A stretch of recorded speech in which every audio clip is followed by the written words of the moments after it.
پاکستان کا خوبصورت ترین شہر اور دارالحکومت اسلام آباد ایک دن میں آباد نہیں ہوا، اور کیا آپ جانتے ہیں کہ یہ شہر کب اور کیسے وجود میں آیا؟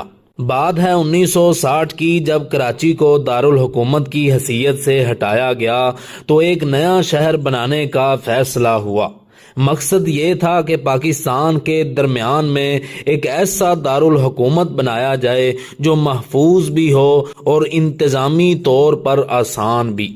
چنانچہ مارگلا کی پہاڑیوں کے دامن میں ایک نیا شہر بسایا گیا جسے ہم آج اسلام آباد کے نام سے جانتے ہیں۔ اس کی باقاعدہ تعمیر 1961 میں شروع ہوئی۔ یہ شہر دنیا کے چند منصوبہ بند دارالحکومتوں میں سے ایک ہے جس میں سیکٹرز اور زونز کی ترتیب بالکل جدید طرز پر رکھی گئی۔ سبزہ زار، کھلی سڑکیں اور پہاڑوں کے قریب قدرتی ماحول نے اسے دنیا کے خوبصورت ترین دارالحکومتوں میں شامل کر دیا۔